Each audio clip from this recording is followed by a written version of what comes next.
우리 한번 따라해 보시겠습니다. 주님의 원하심을 믿는 믿음. 오늘 본문에 나오는 사람은 나병 환자입니다. 건강에 대한 간절한 소원이 있었던 것을 보면 아마 이 사람이 과거에는 건강한 생활을 했던 사람이었을 것 같습니다.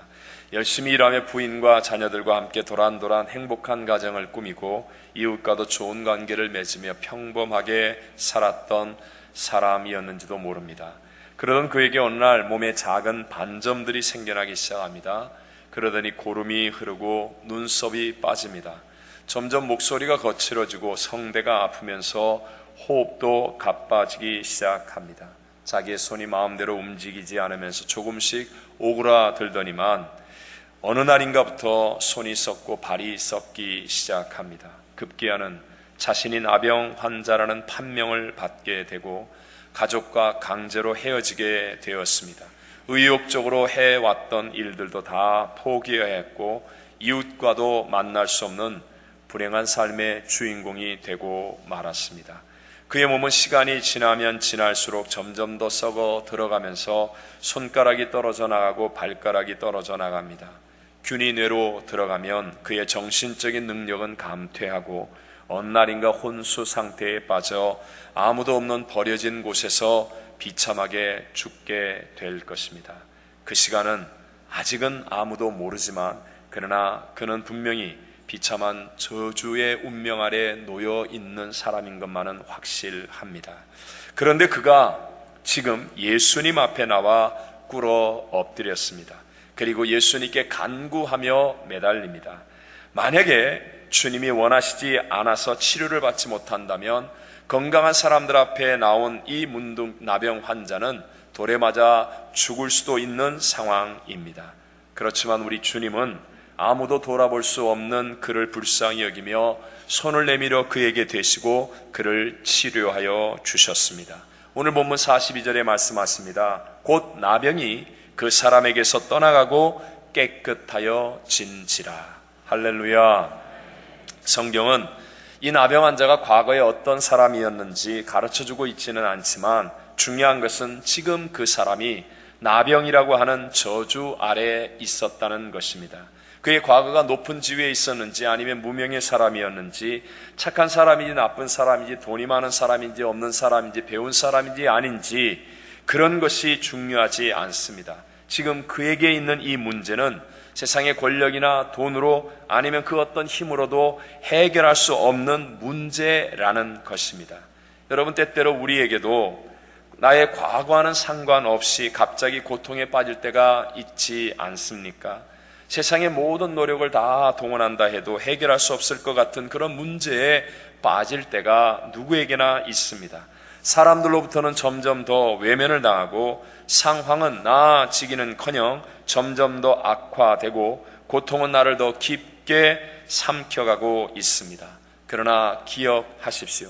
어제나 오늘이나 영원토록 동일하신 예수님은 언제나 어디서나 주님 앞에 나오는 나를 불쌍히 여기시고 나에게 손을 내밀어 대시며 그리고 나를 건져 주실 수 있는 분이라는 것을 믿으시기 바랍니다. 오늘 성경에 나오는 모든 사람들에게 버림받을 수밖에 없는 이 나병 환자가 어떻게 주님의 은혜의 주인공이 될 수 있었습니까? 인간의 힘으로는 아무것도 할 수 없는 나병 환자가 어떻게 이렇게 주님의 기적을 체험할 수 있었습니까? 그리고 동네 사람들에게는 감격의 복음을 전하며 좋은 영향력을 미치는 값진 삶의 주인공이 될 수 있었습니까? 오늘 저는 여러분과 주님이 원하심을 믿는 믿음이라는 제목으로 이 시대를 살아가고 있는 우리들에게 주시는 두 가지의 은혜를 함께 나누고자 합니다. 첫째로 나병 환자에게는 주님이 원하시는 것을 믿는 믿음. 누가 원하는 것이라고요? 주님이 원하시는 것을 믿는 믿음이 있었다는 것입니다. 자, 나병 환자가 건강한 사람 앞에 나온다는 것은 유대인의 율법으로는 돌에 맞아 죽을 수밖에 없는 그런 아주 굉장히 모험적인 일입니다. 그런 모험을 감행하면서 이 나병 환자가 주님 앞에 나와 외친 말이 한마디 있습니다. 이 말은 쓸데없는 말이 아니겠죠? 이 말은 헛된 말이 아닐 것입니다. 나병 환자는 이 한마디를 외치기 위해 정말 목숨을 걸고 주님 앞에까지 달려나왔는지도 모릅니다. 그 말이 바로 원하시면 저를 깨끗게 하실 수 있나이다 라는 말이었습니다. 여러분, 이 말의 의미가 무엇이죠? 주님의 능력은 저의 나병도 치료할 수 있습니다. 그리고 주님은 그것을 원하고 계시는 줄로 나는 믿습니다라는 아주 놀라운 믿음의 고백의 말이라는 것입니다. 오늘 성경이 주시는 아주 중요한 메시지가 여기 있다고 생각합니다. 하나님이 원하시는 것을 알고, 하나님이 원하시는 것을 알고 그것을 그대로 믿는 것이 바로 이렇게 하나님의 놀라운 기적과 역사를 체험할 수 있는 올바른 믿음이라는 것을 우리에게 가르쳐주고 싶은 것입니다.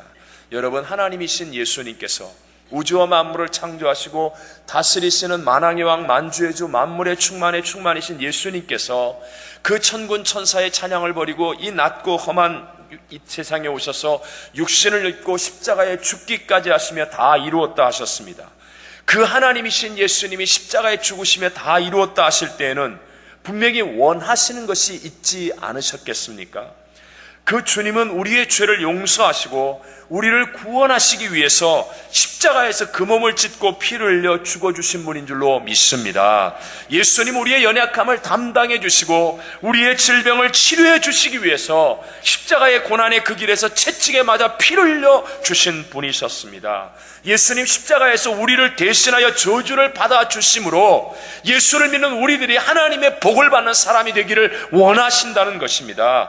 예수님은 우리에게 오늘날도 귀신을 이길 수 있는 권세를 주시고 성령으로 충만하여 능력 있게 하나님의 영광을 나타내며 사는 사람이 되기를 원하셔서 십자가에서 죽으셨다는 것입니다. 예수님은 아직 우리가 가보지 못한 천국을 약속하셨고 부활과 영생을 허락하여 주셔서 영원한 삶을 바라보며 사는 사람이 되기를 원하셔서 십자가에서 죽기까지 하셨다는 것입니다. 사랑하는 이부 예배 성도 여러분, 여러분은 지금 그것을 그대로 믿고 있습니까? 예수님이 원하시는 것을 여러분의 믿음으로 가지고 있습니까? 오늘 본문의 이 나병 환자처럼 주님 앞에 담대하게 나와서 예수님의 원함을 나는 믿습니다라고 자신 있게 말할 수 있습니까? 예수님이 원하시는 것을 내가 믿습니다라고 주님 앞에 서서 담대하게 고백할 수 있는 믿음에 하나님의 역사는 반드시 일어나게 될 줄로 믿습니다. 믿음의 조상 아브라함에 대해서 로마서 4장 18절로 22절에 이렇게 말씀하죠. 우리 다 같이 한번 읽어보겠습니다. 시작. 아브라함이 바랄 수 없는 중에 바라고 믿었으니 이는 내 후손이 이 같으리라 하신 말씀대로 많은 민족의 조상이 되게 하려 하심이라.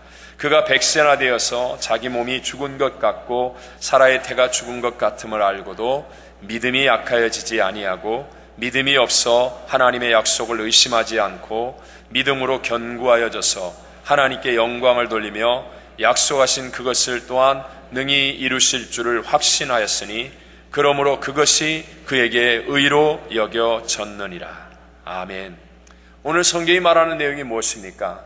아브라함은요, 하나님이 원하시는 것, 즉 내 후손이 많아서 네가 많은 민족의 조상이 되게 하신다는 그것을 바랄 수 없는 중에도 바라고 믿었다는 거예요. 오늘 성경이 말하는 것처럼 믿음이 약하여지지 아니하고 믿음이 없어서 하나님의 약속을 의심하지 않고 믿음으로 견고하여져서 바랄 수 없는 중에도 하나님이 약속하신 말씀이 내게 이루어질 것이라는 믿음을 붙들었고 그것을 고백하였더니 그러므로 이것을 그에게 의로 여기셨느니라. 여기서 의라는 말은 고대 영어로 말하면 right is standing with God 이라는 말입니다. 즉 하나님 앞에 서 있는 사람이라는 그런 뜻입니다. 처음에 아브라함이 가나안 땅에 갔다가 흉년을 만나잖아요. 그럴 때 가나안 땅에서 하나님이 축복하실 것이라는 하나님의 원함을 잘 몰라서 하나님 앞에 서 있지 않고 자기 스스로 살 길을 찾아 애굽으로 피신 내려갔다가 부인을 빼앗기고 박살나는, 자존심이 다 깨어지는 그런 경험을 하지요. 또 약속의 후손들을 번성케 하실 것이라는 하나님의 원함을 잘 모르고 하갈이라는 종을 취해서 육신의 후손을 만들었다가 오늘날까지 분쟁하는 불씨, 갈등하는 씨앗을 남기기도 하였습니다. 그러다가 이제 아브라함은 하나님의 원함을 확실히 알고 난 후에는 100살에 얻었던 그 사랑하는 아들을 하나님이 번제물로 바치라고 해도 주저하지 않고 믿음으로 순종하여 하나님 앞에 서 있는 사람이 된 것입니다. 이렇게 하나님의 믿음을 가지고 하나님 앞에 서 있는 사람이 될 때 아브라함은 우상을 만들어 파는 가정에 별 볼 일 없는 사람이었지만 하나님이 그에게 복을 주시고 그와 함께하여 주셔서 그와 그의 자손을 위대한 믿음의 가문이 되도록 만들어 주신 줄로 믿습니다. 여러분, 오늘 본문에 나오는 이런 나병 환자나 성경이 말하는 믿음의 조상 아브라함에게 비추어 볼 때 오늘 우리들의 믿음은 어떠합니까? 정말 주님의 원하심을 내가 믿는 믿음으로 하나님 앞에 나와 고백하는 믿음입니까? 아니면 우리는 그저 죽은 종교의식, 그저 사람에게 잘 보이고 사람과 함께하는 이런 제도나 조직에만 속해 있는 것으로 안전하다고 생각하는 믿음은 아닙니까? 우리 주님 부활하셔서 성령으로 지금 우리 가운데 역사하고 계신데도 불구하고 우리 주님이 구만리장천 저 하늘나라에 계신 것처럼 지금 나의 삶과는 별 상관이 없는 것처럼 그저 내 생각으로 앉아서 예배 한 시간 때우고 돌아가는 그런 믿음이 되어 있지는 않습니까? 어떤 사람은 주님이 구원은 주셔도 복을 주시지 않을 것이라고 생각하는 사람도 있을 것입니다. 어떤 사람은 복을 주셔도 주님이 이런 병을 고쳐주시지는 못할 것이라고 생각하는 사람도 있을 것입니다. 또 어떤 사람은 성령 충만한 은혜를 주실 뿐이라고 생각하지 않고 있는 분도 있을 수 있습니다. 오늘 저는 이 성경을 묵상하고 읽다가 왜 하필이면 우리 주님께서는 이런 나병 환자를 통해 역사하셨을까? 주님의 원하심을 알고 믿은 사람이 왜 하필이면 나병 환자였을까? 저 이것 가지고 많이 생각했습니다. 여러분, 나병 환자는요, 사실은 모든 사람들과 격리된 채 세상의 가장 낮은 바닥 가운데 고통으로 신음하며 사는 사람이 나병 환자입니다. 그런데 하나님은 이 나병 환자가 주님의 원함을 아는 믿음을 가지고 나오는 것을 보여주시면서 주님의 원함을 아는 믿음이라는 것은 누구든지 누구에게나 임하는 하나님의 계시로 주어지는 것임을 우리에게 증거해주고 계시다는 사실을 깨달았습니다. 이 사람은 지금 입에서 입으로 번져나가는 예수님의 소문을 들었습니다. 그리고 예수님이 산상수훈으로 가르쳐주신 그 말씀, 사람들이 기억하고 있는 희미한 그 복음의 말씀을 전해 들었을 것입니다. 그러나 하나님의 말씀이 임한 사람에게는 그가 어떤 환경과 어떤 상황 가운데 있을지라도 기적을 일으킬 수 있는 주님의 원하심을 믿는 믿음의 사람이 될 수 있다는 사실입니다. 로마서 10장 17절에 말하죠. 그러므로 믿음은 그러고 나서 다른 아무런 조건이 없이 믿음은 오직 들음에서 나며 들음은 그리스도의 말씀으로 말미암았느니라. 누구든지 어떤 절망과 어떤 고통과 어떤 어두움 가운데 있을지라도 하나님의 말씀을 듣고 그 말씀을 믿음으로 받아들여 순종하여 붙잡는 사람이 되어지면 하나님의 역사를 일으킬 수 있는 기적의 사람이 될 줄로 믿습니다. 오늘 지금 마귀는 여러분에게 속삭입니다. 너는 아니라고요. 교회 나온 지 얼마 안 됐으니까 나는 아닐 것이라고요. 아니면 지금은 아니라고요. 지금은 아니라고요. 나중에 이 말씀 붙잡고 기도하면 혹시 그때는 모르지만 지금은 아닐 것이라고요. 마귀가 속삭입니다. 그러나 주님의 원하심은 나병 환자이든지 어떤 사람이든지 어떤 환경 속에 있든지 어떤 절망 속에 있든지 하나님의 계시의 말씀을 붙잡고 하나님의 원하심이 무엇인지를 깨달은 믿음만 가지고 있다면, 그 믿음을 고백하고 증거할 수 있다면 하나님의 기적은 바로 지금 이 시간에 여기에서 일어나게 될 줄로 믿습니다. 여러분, 우리가 주님의 원하심을 믿는 믿음을 방해하는 것들 있는데요, 제가 목회하면서 특별히 우리 한국 사람에게 있는 이 방해하는 조건을 제가 아주 큰 것으로 이 유교적인 문화, 우리 한국 사람에게 500년 이상 동안 우리의 정신과 생활을 주도했던 유교의 영향력, 이것을 저는 마음속에 많이 생각합니다. 제가 목회하면서 교회를 다니면서도요, 이런 잘못된 영향력을 구별하지 못하는 사람들은요, 주님의 원하심을 알지 못하여서 능력을 체험하지 못하는 그런 안타까운 신앙생활을 되풀이하고 있다는 사실을 여러 번 깨달을 때가 있었습니다. 유교는 일반적으로 세상을 어떻게 변화시키는가 하면 개선을 통하여 변화시키는 종교입니다. 그 개선은 배움을 통해서 이루어진다라고 믿습니다. 그래서 유교는 배움을 통해서 성품이 좋아지고 배움을 통해서 변화가 일어난다고 주장하여서 끊임없이 배움을 강조합니다. 유교의 창시자인 공자는 책을 쓰지 않았지만 그의 제자들이 쓴 유교의 대표적 책이 논어 아닙니까? 논어의 책 제일 앞에 나오는 말이 여러분과 제가 학교 다닐 때 한두 번 이상 들어보았던 학이 시습지면 불력여로하라는 말입니다. 즉 배우고 때로 익히면 이 또한 기쁘지 않겠는가 라고 말하면서 배움을 강조하는 겁니다. 배움. 그래서 우리 한국 사람들 유교적인 DNA가 우리 안에 있는 부모님들이나 또는 우리들은요, 아는 게 힘이다. 배워야 산다. 배워야 신분이 상승하고 배워야 여기에서 벗어날 수 있다는 그런 의식으로 가득 차 있습니다. 그러나 여러분, 교회에서 성경이 말하는 메시지는 무엇입니까? 기독교는요, 배우라가 아니라 믿으라입니다. 네? 믿으라입니다. 로마서 1장 17절에 복음에는 하나님의 의가 나타나서 믿음으로 믿음에 이르게 하나니 기록된 바 오직 의는 무엇으로? 믿음으로 말미암아 살리라 함과 같으니라. 오늘 본문 15절에 보면 이르시되, 예수님이 하시는 말씀이에요. 때가 찼고 하나님의 나라가 가까웠으니 회개하고 복음을 어떻게 하라? 믿으라예요. 배우라가 아니라 믿으라. 사도행전 16장 31절에 빌립보 감옥에서 죄수를 이렇게 관리하는 간수들이 죽으려고 할 때 바울이 내가 도망가지 않았다라고 말하며 복음을 전하죠. 그러면서 하는 말이 이르되 주 예수를 뭐하라? 믿으라. 그리하면 너와 내 집이 구원을 받으리라. 믿으시면 아멘. 마가복음 11장 22절과 24절에 보면 예수께서 그들에게 대답하여 이르시되 하나님을 믿으라예요. 믿으라. 그러므로 내가 너에게 말하노니 무엇이든지 기도하고 구한 것은 받은 줄로 믿으라. 그리하면 그대로 되리라. 성경은 믿으라예요. 여러분, 배우라와 믿으라의 차이가 뭔지 아십니까? 배우라라고 하는 이 유교적 논리는 점진적인 개선을 강조하는 거예요. 자꾸 하나씩 배워가면서 점진적으로 개선된다. 그래서 많이 배운 자가 다스리는 체제 수호형입니다.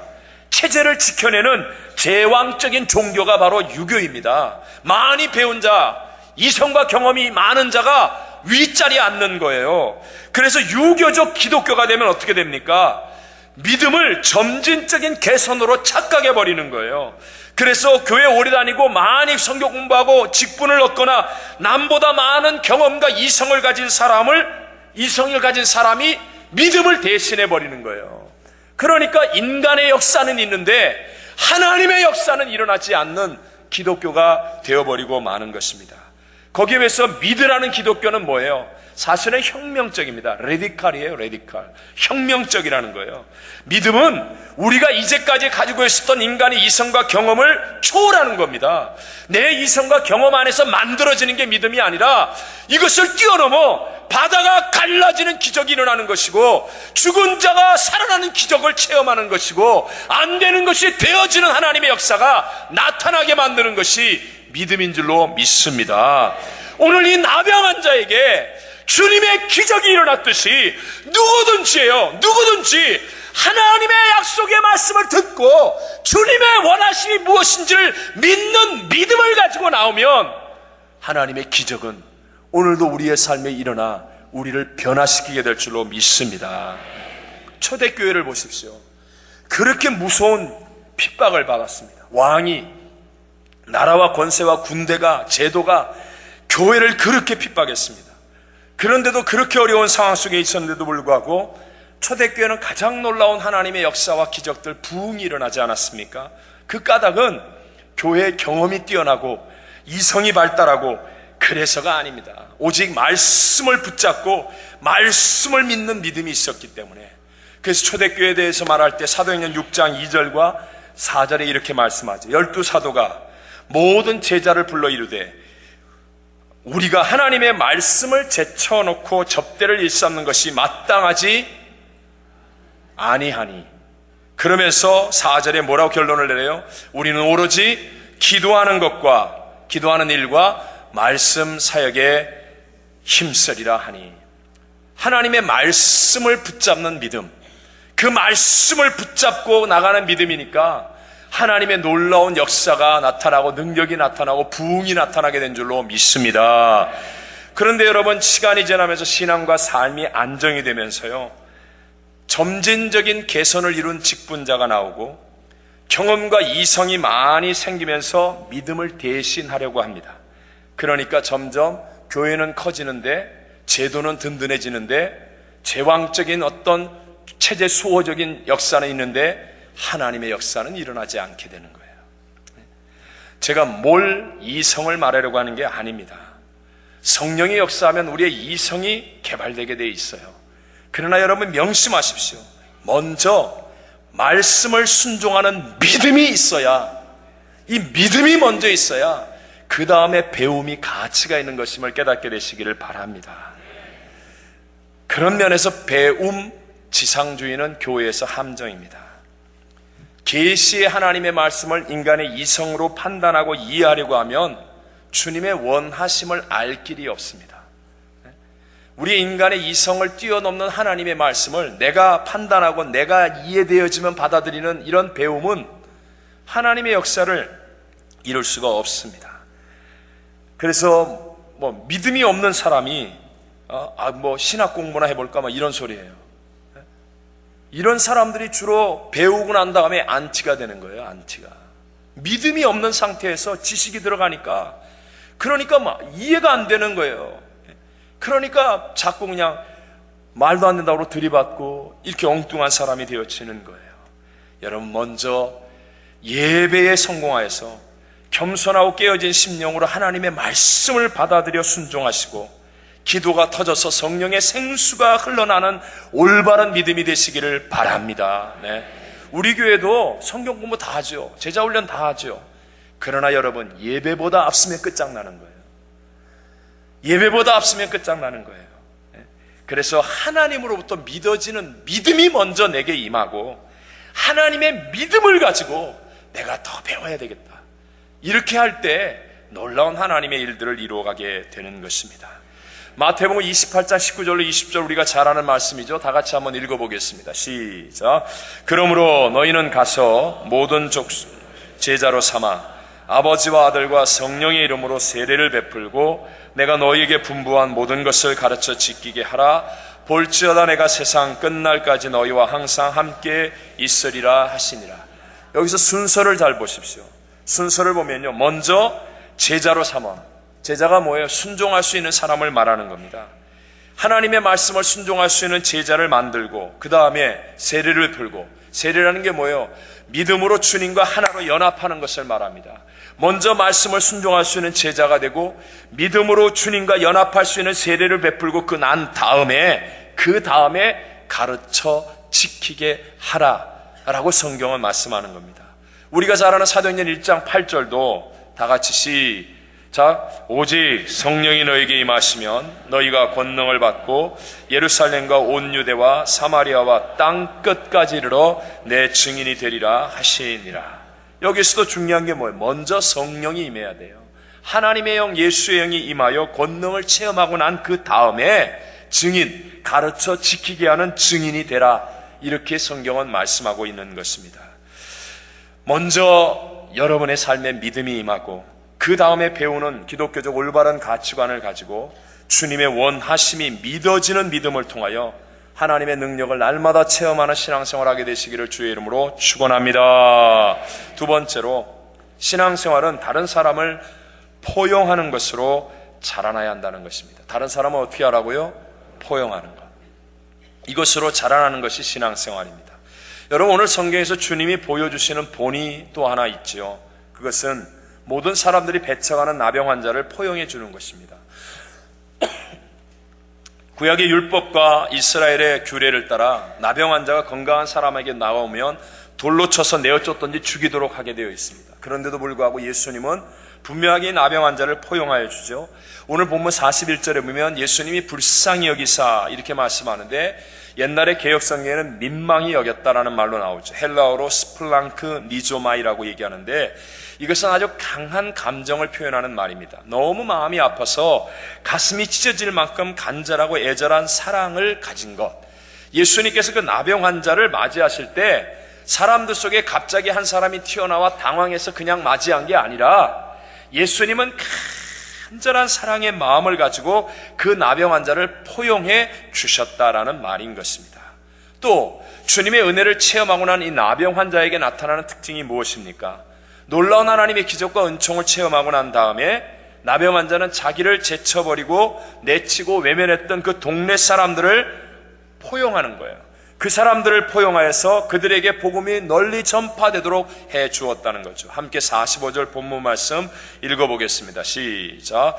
그러나 그 사람이 나가서 이 일을 많이 전파하여 널리 퍼지게 하니 그러므로 예수께서 다시는 드러나게 동네에 들어가지 못하시고 오직 바깥 한적한 곳에 계셨으나 사방에서 사람들이 여러분, 하나님의 은혜를 체험하면 체험할수록 나타나는 특징은, 내 믿음이 진짜냐 가짜냐의 특징은 포용력입니다. 하나님의 은혜를 체험할수록, 십자가의 사랑을 체험할수록 나타나는 게 포용력이 커지는 거예요. 십자가의 능력이라는 것은 둘이 된 것을 하나가 되게 만드는 능력이라고 했죠. 왜냐하면 영광의 주님을 체험할수록, 십자가의 사랑을 알면 할수록 내가 죄인이라는 것이 더 드러나기 때문에 결국 내가 깨닫는 게 내가 정말 의로워서 이렇게 된 게 아니라 내가 주님의 용서를 받아서 이렇게 된 것이구나 하는 이 용서의식이 커지는 거예요. 사도 바울이 은혜가 깊어질수록 고백하는 게 뭐예요? 내가 죄인 중에 괴수라고 고백하지 않습니까? 이렇게 자신이 포행자요 해방자요 핍박자였었는데 십자가의 은혜로, 주님의 은혜로 용서받은 자라는 의식이 생기니까 바울의 마음이 포용이 되는 거예요. 포용력이 생기는 거예요. 나도 옛날에는 더한 사람이었는데 저까지 사람 내가 얼마든지 받아줄 수 있지.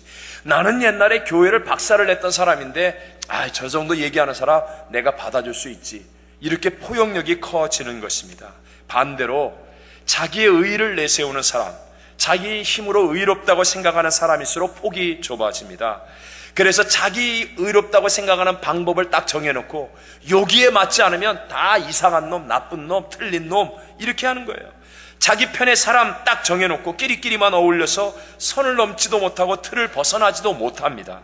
그래서 결국은 아무리 신앙생활을 오래 했다고 말하는데 하나님의 사랑을 증가하지도 못하고 아무런 영향력도 미치지 못하는 무능력한 신앙생활을 하게 되는 것입니다. 여러분, 성경에 나오는 유명한 포용력이 강한 많은 사람들을 포용했던 사람들일수록 성경에는 그들의 죄가 기록되어 있다는 사실을 발견할 수 있습니다. 예를 들어 구약에서 200만 민족을 포용하며 그들을 이끌었던 지도자 모세는 이전에 살인자였다는 죄가 성경에 기록되어 있잖아요.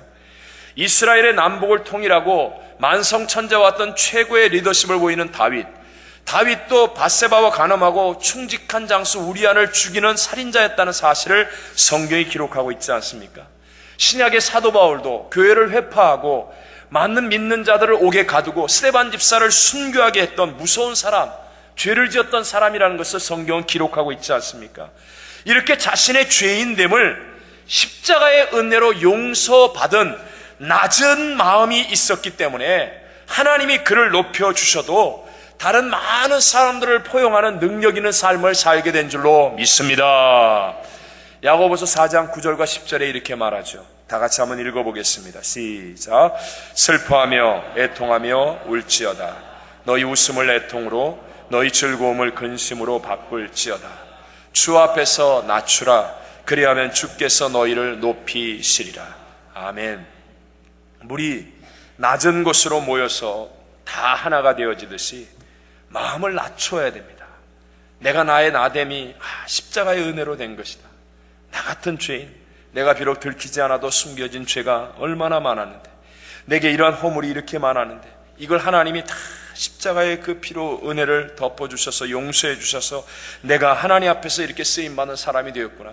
이 낮아진 마음이 생길 때 다른 사람들을 포용할 수 있고, 이렇게 할 때 하나님의 더 위대한 새 역사를 이루는 믿음의 승리자가 되는 줄로 믿습니다.